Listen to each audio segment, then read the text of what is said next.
Hello दोस्तों, नमस्कार। स्वागत है आप सभी का एग्जाम धुन में। दोस्तों, लगातार सुपर टेट 2021 की हम प्रिपरेशन कर रहे हैं। तो बाल विकास के कुछ अति महत्वपूर्ण प्रश्नों को हम यहाँ पर डिस्कस करने वाले हैं। तो चलिए दोस्तों, बिना किसी देरी के वीडियो को स्टार्ट कर लेते हैं। तो क्वेश्चन स्क्रीन पर देख रहे हैं, मानव में विकास की सबसे तेज गति होती है बाल्यावस्था में, किशोरावस्था में, या शैशवाकाल में, या यौवन अवस्था में। तो इसका सही जवाब होगा किशोरावस्था में। ऑप्शन नंबर बी करेक्ट है। नेक्स्ट क्वेश्चन लेते हैं, इनमें से कौन सी प्रकृति भावनात्मक विकास से संबद्ध नहीं है।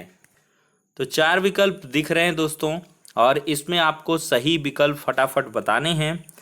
तो यहाँ पर सही विकल्प होगा दोस्तों ऑप्शन नंबर बी, भावनाओं का प्रस्फुटन जन्म के साथ होने लगता है। ये भावनात्मक विकास से संबद्ध नहीं है। नेक्स्ट क्वेश्चन है, एक शिशु का सामाजिक विकास निर्भर होता है उसकी अन्य लोगों के साथ अंतःक्रिया पर, शिशु को मिलने वाले प्यार और अपनत्व पर, उसके द्वारा दूसरों का ध्यान अपनी ओर आकर्षित करने की क्षमता पर, उपर्युक्त सभी पर। तो इसका सही जवाब होगा उपर्युक्त सभी पर। जो सामाजिक विकास है इन सभी चीज़ों पर वो वैरी करता है। अगला क्वेश्चन है, किस मनोवैज्ञानिक के अनुसार विकास एक सतत और धीमी प्रक्रिया है।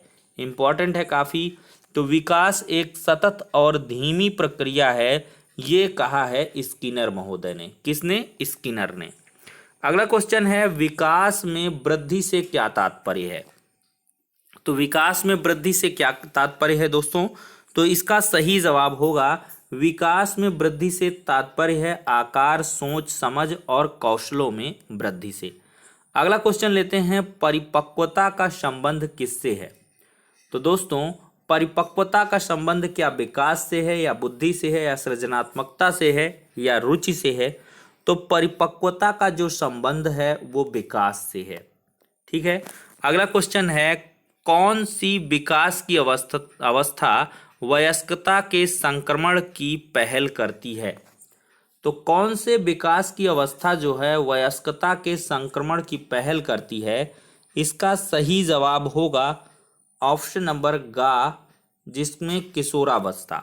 जी हाँ दोस्तों, किशोरावस्था विकास की ऐसी अवस्था है जो वयस्कता के संक्रमण की पहल करती है।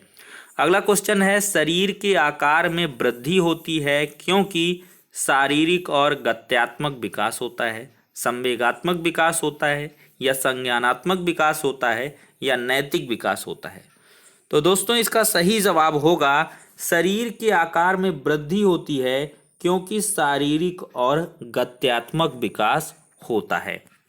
अगला क्वेश्चन लेते हैं, संज्ञानात्मक विकास के अंतर्गत अनुभव के कितने पक्ष होते हैं। तो दोस्तों, यहाँ पर अगर हम बात करें तो संवेगात्मक विकास के अंतर्गत अनुभव के कुल मिलाकर 3 पक्ष होते हैं। संवेगात्मक विकास के अंतर्गत अनुभव के कितने पक्ष होते हैं? 3 पक्ष, और इसकी डिटेल्ड एनालिसिस करेंगे जब हम थियरी पढ़ेंगे। दोस्तों, यह कथन किसका है कि शिशु अपनी तथा अपने संसार की अधिकांश बातें खेल के द्वारा सीखता है। ये काफ़ी महत्वपूर्ण प्रश्न है। प्रश्न मैं एक बार फिर से रिपीट कर रहा हूँ, शिशु अपनी तथा अपने संसार की अधिकांश बातें खेल के द्वारा सीखता है। इसका सही जवाब होगा ऑप्शन नंबर 1 स्किनर का।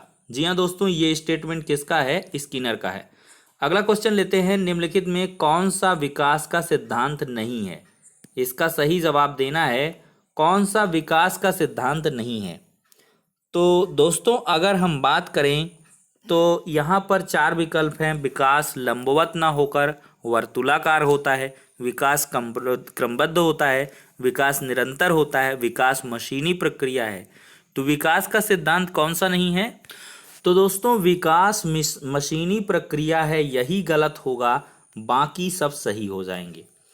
अगला क्वेश्चन लेते हैं, बालक का प्रारंभिक विकास मुख्यतः किस पर निर्भर करता है। तो बालक का जो प्रारंभिक विकास है दोस्तों, वो निर्भर करता है माता पिता पर। ठीक है। अगला क्वेश्चन है, निम्नलिखित में से कौन विकास की व्यापक आयामों की सही पहचान करता है। कौन विकास की व्यापक आयामों की सही पहचान करता है? तो इसका सही जवाब होगा शारीरिक, संज्ञानात्मक, सामाजिक और संवेगात्मक। ये सब क्या हैं? विकास के व्यापक आयामों की सही पहचान करते हैं। दोस्तों, एक बालक चलने लगता है, यह उदाहरण है प्रारंभिक प्रशिक्षण का, अनुकरण का, अधिगम का या परिपक्वता का। तो इसका सही जवाब है मैच्योरेशन, यानी कि एक बालक चलने लगता है, यह उदाहरण उसकी परिपक्वता का है। अगला क्वेश्चन लेते हैं। संज्ञानात्मक संरचना का तात्पर्य है किसी शिशु की जन्मजात मानसिक स्थिति से, किसी बच्चे की संगठित मानसिक क्षमता से, या किसी समूह के बच्चे के सामूहिक व्यवहार प्रतिमान से, या उपयुक्त में से कोई नहीं। तो इसका सही जवाब होगा किसी बच्चे की संगठित मानसिक क्षमता से। संज्ञानात्मक संरचना का तात्पर्य किससे है? किसी बच्चे की संगठित मानसिक क्षमता से। अगला क्वेश्चन है, भाषा विकास की प्रथम अवस्था में शिशु क्या करता है? सर्वप्रथम माता पिता को पुकारता है, गले से अस्पष्ट ध्वनियां निकालता है, या सरल वाक्य बोलने लगता है, या रोता या चीखता चिल्लाता है। तो भाषा विकास की प्रथम अवस्था में शिशु अगर देखें तो दोस्तों रोता या चीखता चिल्लाता है। ठीक है। अगला क्वेश्चन है, ओइडिपस कॉम्प्लेक्स किसे कहते हैं? ओइडिपस कॉम्प्लेक्स किसे कहते हैं? इसका सही जवाब होगा पितृ विरोधी भावना ग्रंथि को। याद कर ले, काफी इंपॉर्टेंट है। ओइडिपस कॉम्प्लेक्स पितृ विरोधी भावना ग्रंथि को कहते हैं। दोस्तों, नेक्स्ट क्वेश्चन लेते हैं। बाल विकास की निम्नांकित तत्वों में से एक को अब तक अधिक मान्यता नहीं दी जाती है। पोषण को, लिंग भेद को, संस्कृत को या प्रजाति भेद को। तो इसके 4 विकल्प हैं और सही जवाब होगा, तो इसका सही जवाब दोस्तों होगा प्रजाति भेद को। अगला प्रश्न लेते हैं। प्रखर बुद्धि का बालक कितने समय में चलने लगता है? तो इसका सही जवाब है 12 महीने में। प्रखर बुद्धि का बालक कितने महीने में चलने लगेगा? 1 साल में या 12 महीने में। दोस्तों, बाल्यावस्था को जीवन का अनोखा काल कहा जाता है। दोस्तों, ऐसा क्यों कहा जाता है? क्योंकि बालक में अनेक परिवर्तन आते हैं। अगला प्रश्न है, प्रेरणा सामान्य क्रियाकलापों का प्रभाव है जो व्यक्ति के व्यवहार में एक उचित मार्ग पर हो जाती है। यह कथन किसका है? तो दोस्तों, ये कथन है गुड का। किसका कथन है? गुड्स का। प्रेरणा सामान्य क्रियाकलापों का प्रभाव है जो व्यक्ति के व्यवहार में एक उचित मार्ग पर हो जाती है। गुड का कथन है। अगला है, बाल व्यवहार में परिवर्तन निम्नलिखित में से किसके द्वारा किया जाता है? प्रेरणा के द्वारा, रुचि के द्वारा, सुझाव के द्वारा या सहयोग के द्वारा। तो बाल व्यवहार में जो परिवर्तन है दोस्तों, वो रुचि के द्वारा किया जा सकता है। अगला क्वेश्चन है, बाल मनोवैज्ञानिक बच्चों के विकास के अध्ययन करते हैं कब से कब तक? तो दोस्तों, जन्म से किशोरावस्था तक। तो बाल मनोवैज्ञानिक जो बच्चों के विकास का अध्ययन करते हैं वो जन्म से किशोरावस्था तक करते हैं। अगला है, सफल शिक्षक वही है जो बच्चों के विषय में संपूर्ण जानकारी रखता हो। ऑप्शन नंबर 3 करेक्ट होगा। अगला है, बाल्यकालीन शिक्षा की जानकारी हमें कहाँ से मिलती है? तो बाल्यकालीन जो शिक्षा की जानकारी है वो हमें मनोविज्ञान द्वारा ही मिलती है। दोस्तों, बाल विकास की कितनी अवस्थाएं हैं? तो बाल विकास की प्रमुख अवस्थाएं 3 हैं। अगला प्रश्न है, किशोरावस्था कब से कब तक होती है? तो किशोरावस्था 11 वर्ष से 18 वर्ष तक के बीच की होती है। अगला है, शैशव काल का नियत समय क्या है? तो शैशव काल का जो नियत समय है जन्म से 5 से 6 वर्ष तक का है। बाल विकास को कितने भागों में हम बांट सकते हैं? तो बाल विकास को कुल हम 4 भागों में बांट सकते हैं। दोस्तों, नेक्स्ट क्वेश्चन है, शिक्षा मनोविज्ञान की प्रमुख कमी है। तो इसकी प्रमुख कमी है दोस्तों सीमित आधार। सीमित आधार। अगला है शिक्षा मनोविज्ञान सर्वाधिक उपयोगी है। तो दोस्तों ये सर्वाधिक उपयोगी है छात्रों को सचेत रखने में। अगला है शिक्षा मनोविज्ञान शैक्षिक वृद्धि का क्रमिक अध्ययन है। यह कथन किसका है? तो शिक्षा मनोविज्ञान शैक्षिक वृद्धि का क्रमिक अध्ययन है, ये कथन है स्टोफेन का। किसका कथन है?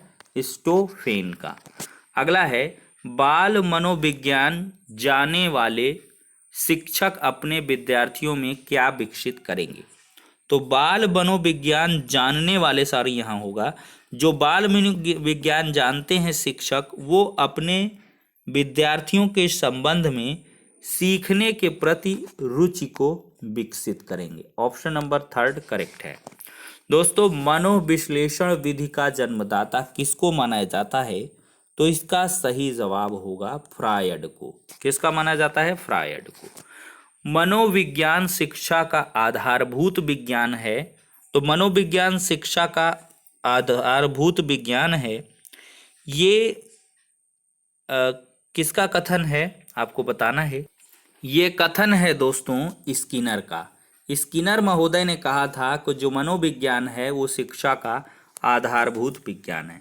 दोस्तों अगला क्वेश्चन है नियंत्रित परिस्थितियों में अध्ययन कहा जाता है। तो जो नियंत्रित परिस्थितियों में अध्ययन है वो क्या कहा जाता है?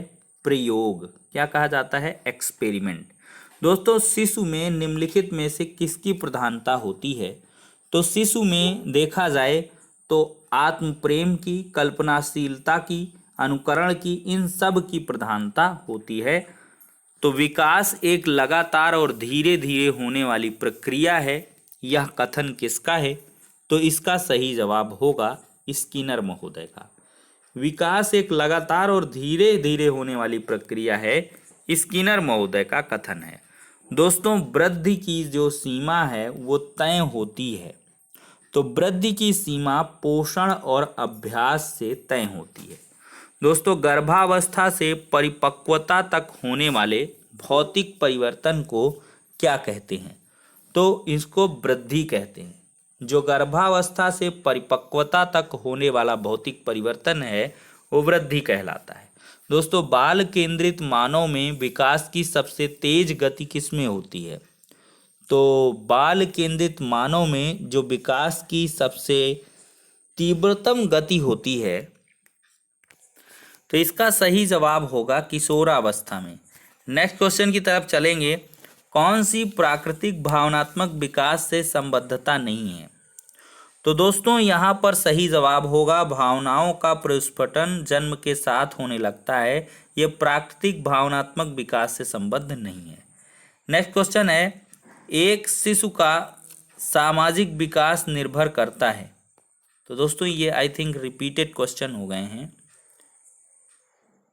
अच्छा अगला क्वेश्चन है विकास एक सतत और धीमी प्रक्रिया है। तो ये भी रिपीटेड है। इसका सही जवाब स्किनर हमने बताया। विकास में वृद्धि से तात्पर्य क्या है? तो आकार, सोच, समझ, कौशल में वृद्धि, परिपक्वता का संबंध। चलिए इनको हम बाद में लेते हैं। अगला क्वेश्चन है शिक्षा मनोविज्ञान अध्यापक की शिक्षण विधि का चुनाव करने में सहायता देने के लिए सीखने के अनेक सिद्धांत प्रस्तुत करता है। यह कथन किसका है? तो दोस्तों यह कथन है चार्ल्स स्किनर का। अगला क्वेश्चन है निम्नलिखित में से किसके विकास पर पर्यावरण का सर्वाधिक प्रभाव पड़ता है? तो दोस्तों इसका सही जवाब होगा बुद्धि पर। तो बुद्धि के विकास पर पर्यावरण का सर्वाधिक प्रभाव पड़ता है। नेक्स्ट क्वेश्चन है मानव शरीर की कोशिका में कुल 46 गुणसूत्र होते हैं। कुल कितने गुणसूत्र होते हैं? 46। अगला क्वेश्चन है गामक विकास से क्या आशय है? तो दोस्तों मोटर जो डेवलपमेंट है उससे मतलब है बच्चों की शक्ति, गति और मांसपेशियों का विकास। अगला है बालक एक ऐसी पुस्तक के समान है जिसे शिक्षक भली भांति पढ़ता है। यह कथन काफ़ी इम्पोर्टेंट है। इसका सही जवाब है रूसो का स्टेटमेंट। दोस्तों शिक्षा मनोविज्ञान के अनुसार सीखना के क्यों और कब से संबंधित है? तो इसका सही जवाब लेते हैं। शिक्षा मनोविज्ञान के अनुसार सीखना के क्यों और कब से संबंधित है। तो इसका सही जवाब है crow and crow. Next question है, शिक्षा में मनोविज्ञान की सर्वाधिक उपयोगिता है।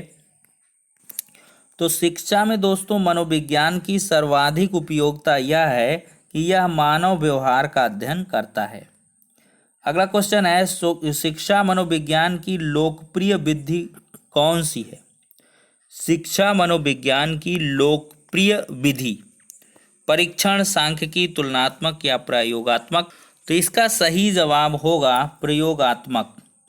नेक्स्ट क्वेश्चन है, प्रखर बुद्धि का बालक कितने समय में चलने लगता है? 12 महीने में, बता चुके हैं दोस्तों। बाल विकास के निम्नांकित तत्वों में से एक को अब तक अधिक मान्यता नहीं दी गई है, प्रजाति भेद को। दोस्तों ये टाइपिंग मिस्टेक है, कुछ क्वेश्चंस रिपीटेड हो गए हैं, तो इसके लिए माफ़ी चाहेंगे। फिलहाल के लिए इस वीडियो सेशन में काफ़ी इंपॉर्टेंट क्वेश्चन रहे हैं, कुछ इजी रहे हैं, कुछ मॉडरेट रहे हैं, कुछ टफ रहे हैं।